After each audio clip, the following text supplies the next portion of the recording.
Hello student, स्वागत है आपका एनएस एजुकेशन में।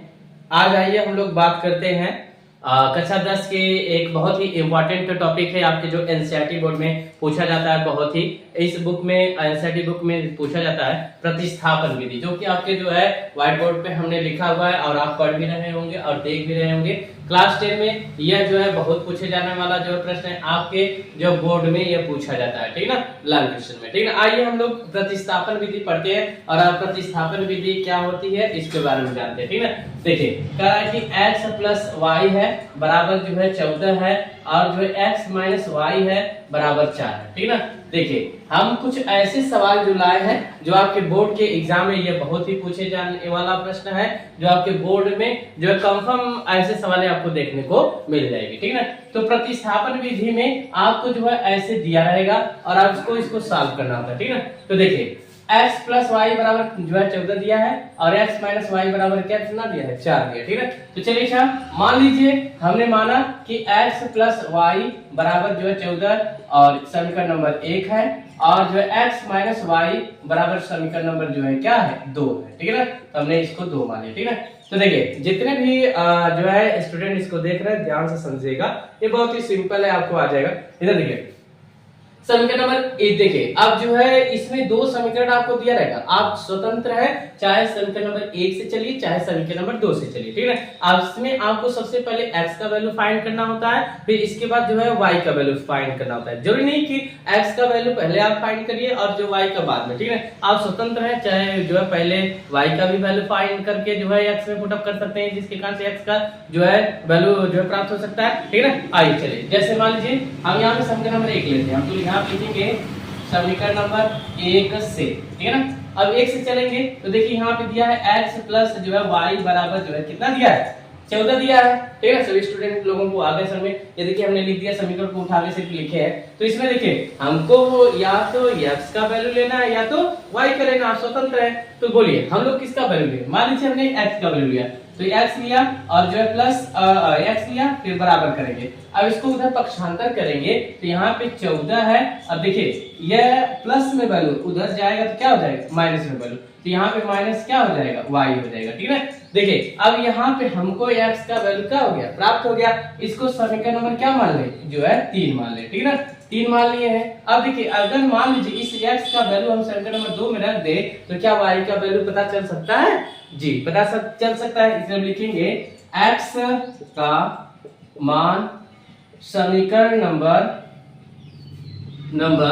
2 में रखने पर, अब समीकरण नंबर 2 में हम लोग इसका वैल्यू रखते हैं पुट अप करते हैं, ठीक है ना। तो देखिए यहाँ पे यही है, तो ये क्या है x है, तो यहाँ पे x है तो यहाँ पे x का वैल्यू कितना दिया है 14 माइनस जो है y, फिर ये कितना दिया है माइनस y बराबर कितना दिया है 4 हमने कर लिया, ठीक है ना। अब देखिए यहाँ पे यह जो है ये माइनस माइनस क्या होता है प्लस, इसलिए 14 माइनस माइनस यहाँ पे प्लस होगा तो कितना हो जाएगा 2y बराबर कितना हो जाएगा 4। अब जो है चर को एक तरफ अचर को एक तरफ कर देते हैं, ठीक ना। तो देखिए ये क्या है अचर है और ये क्या है चर है, ठीक है ना। अब इसलिए हम इन दोनों को एक तरफ करेंगे, ठीक है। तो यहाँ पे कर देंगे तो यह 2y हो जाएगा बराबर ये क्या है वैल्यू 4, तो 4 को यहाँ रख देंगे, इसको उधर क्या कर देंगे ट्रांसपोजिशन कर देंगे या पक्षांतर कर देंगे, ठीक है। तो इसको उधर ले जाएंगे तो यह संख्या किसमें है धनात्मक में, तो उधर जाके क्या हो जाएगी ऋणात्मक हो जाएगी, इसलिए जो है 4 माइनस क्या हो गया जो है 14 हो गया, ठीक है। अब देखिए यह माइनस 2y है बराबर, अब इसमें से इसमें घटा देंगे तो माइनस आपका क्या बचेगा 10 बचेगा, ठीक है। तो देखिए माइनस से माइनस ये कट गया, 2 एक कम तो 2 बच्चे क्या हो गया 10 हो गया, ठीक है। तो y का वैल्यू कितना फाइंड आउट हो गई 5 हो गई, ठीक है। अब देखिए ध्यान से y का वैल्यू तो हमको प्राप्त हो गया, लेकिन हमको अभी x का भी वैल्यू चाहिए। तो अगर हम y का वैल्यू उठाकर अगर हम लोग जो है इस समीकरण नंबर जो 3 में रख दे तो x का भी वैल्यू प्राप्त हो सकती है, ठीक है ना। चलिए हम फाइंड आउट करेंगे यहाँ पे रख के, ठीक है ना। तो देखिए x का वैल्यू x बराबर जो है 14 माइनस जो है y दिया है, हम यहाँ पे y का वैल्यू रखेंगे तो लिखेंगे y का मान समीकरण नंबर जो है 3 में रखने पर, अब समीकरण नंबर 3 पे रखेंगे तो यहाँ पे x बराबर यह 14 है, फिर माइनस जो है क्या हो जाएगा y का वैल्यू आपका कितना दिया है 5 दिया है, यहाँ 5 उठाकर रख देंगे तो 5 हो जाएगा। फिर x बराबर जो है 14 में से अगर 5 घटा देंगे तो आपका कितना बचेगा बोलिए, ठीक है ना। तो यहाँ पे बच जाएगा 7 बच जाएगा, ठीक है ना। देखिए नहीं 7 नहीं, सॉरी 7 नहीं बचेगा, यहाँ पे यहाँ बच जाएगा 5 10 हो जाएगा, 10 फिर 9 बच जाएगा, ठीक ना। तो x का वैल्यू कितना हो गया, 9 हो गया, ठीक ना। x का वैल्यू 9 हो गया और जो है यहाँ पे y का वैल्यू क्या हो गया, जो है 5 हो गया, ठीक है। ये देखिए आपका जो है पहली सवाल थी, हमने यहाँ पे लगाया जो आपके बोर्ड के एग्जाम में बहुत ही जो है पूछे जाने वाली है, ठीक है ना। अब चलिए हम लोग दूसरी, अभी मान लीजिए एक और लगाते हैं जो आपके बोर्ड के एग्जाम में बहुत ज्यादा पूछा जाता है। ये देखिए हमने लगाया, ठीक है ना। अब देखिए ध्यान से, अब दूसरी सवाल ले लेते हैं, जैसे यहाँ पे दिया है आपका, ठीक है ना। देखिए यस माइनस टी बराबर जो है 3 है और यहाँ पे यस जो है बटा 3 प्लस जो है टी बटा जो है 2 बराबर 6 है, ठीक है। देखिए ये आपके बोर्ड के एग्जाम के लिए बहुत ही इंपॉर्टेंट है, यह बहुत बार आपके बोर्ड के एग्जाम में पूछी जाती है, इसलिए जितने भी स्टूडेंट हैं बड़े ध्यान से देखेंगे, आपके बोर्ड के एग्जाम में पूछा जाता है। मान लीजिए आपको दिया तो इसको समीकरण नंबर क्या मान ले, 1, इसको समीकरण नंबर क्या मान ले, 2 मान ले। देखिएगा यह आपको ax plus by plus c के फॉर्म में तो है, लेकिन जो है यह जो है ax plus by plus c के फॉर्म में नहीं है। तो इसको सबसे पहले हम इसके रूप में लाएंगे, तो इसके रूप में लाने के लिए पहले समीकरण नंबर 2 से चलेंगे।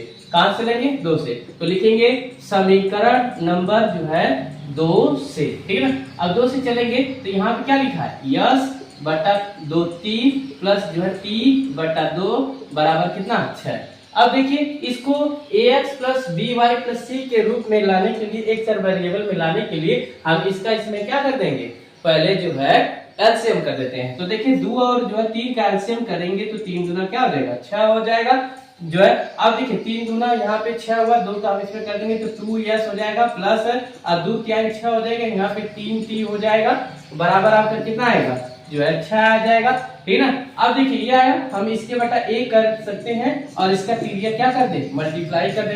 तो मल्टीप्लाई करेंगे तो यहाँ पे 2s आ जाएगा प्लस जो है यहाँ पे 3t आ जाएगा, इसका इसमें मल्टीप्लाई कर देंगे तो कितना आएगा, 6 4 का 36 हो जाएगा, ठीक है। अब देखिए ये समीकरण नंबर 2 आपके जो समीकरण नंबर 1 जैसा हो गया, यानी ax plus by plus c के रूप में हो गया। इससे अच्छा कि अब हम लोग क्या करेंगे, बड़ी आसानी से इसको सवाल को क्या कर सकते हैं, प्रतिस्थापन रूल लागू करके इसको जो है x का वैल्यू और y का वैल्यू फाइंड आउट कर सकते हैं, ठीक है ना। चलिए सर, तो अब लिखिए हम लोग फिर चलते लिखते हैं समीकरण नंबर 1 से, समीकरण नंबर 1 से। अब समीकरण नंबर 1 से चलेंगे तो समीकरण नंबर 1 क्या है आपका, यस माइनस जो है टी बराबर 3 है, तो यहाँ पे यस ले लेंगे बराबर जो है 3 है के उधर पक्षांतर कर देंगे तो क्या हो जाएगा आपका, जो है प्लस टी हो जाएगा। इस समीकरण नंबर हम लोग क्या मान लेते हैं, समीकरण नंबर आपको 3 मान लेते हैं, ठीक है। तो देखिए यस का वैल्यू हमको फाइंड आउट हो गया, अगर यस का वैल्यू उठाकर समीकरण नंबर 2 में रख दे तो हमको किसका वैल्यू प्राप्त हो जाएगा, टी का वैल्यू हो जाएगा, ठीक है। तो अब लिखेंगे यहाँ पे यस का मान समीकरण नंबर जो है 2 में रखने पर, ठीक है ना।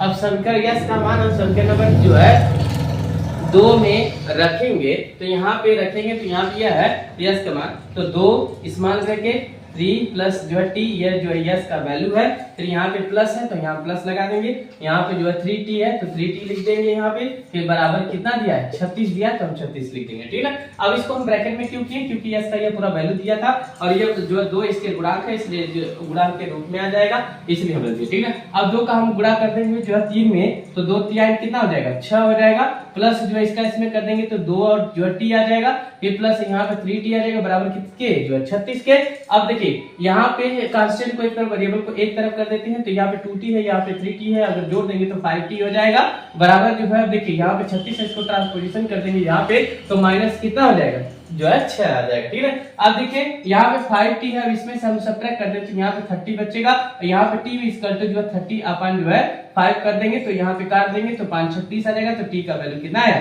6 आ गया। अगर इसी t का वैल्यू उठा के समीकरण नंबर 3 में रख दिया जाए तो क्या यस का वैल्यू फाइंड आउट हो सकता है, तो चलिए हम रख देंगे, तो हम लिखेंगे t का मान समीकरण नंबर जो है किसमें रखने पर, 3 में, ठीक है ना, 3 में रखने पर। अब 3 में रखेंगे रखने पर, ठीक है ना। अब रखेंगे यहाँ पे तो यस हो जाएगा बराबर जो है यहाँ पे 3 हो जाएगा, प्लस टी का वैल्यू कितना है 6, तो यहाँ पे s इक्वल टू कितना आ जाएगा जो है 9 आ जाएगा। ठीक है, तो दैट्स ऑल। देखिए हमने t का भी वैल्यू निकाल लिया और जो किसका वैल्यू निकाल दिया, s का भी वैल्यू निकाल दिया। देखिए यह प्रतिस्थापन विधि है और हमको उम्मीद है कि आपको बहुत ही बढ़िया समझ में आया होगा। ये क्लास 10 के लिए बहुत ही इंपॉर्टेंट है प्रतिस्थापन विधि। और अगले वाले वीडियो में हम आपको बताएंगे कि विलोपन विधि क्या होता है और जो है सर्चरी नियम क्या होता है। बहुत सारे ऐसे नियम को जो है क्या करेंगे, आपको जो है दिखाएंगे और बताएंगे करके कि इसका जो है यूज कैसे होता है और आपके बोर्ड के लिए बहुत ही क्या होगा, उपयोगी होगा। ठीक है।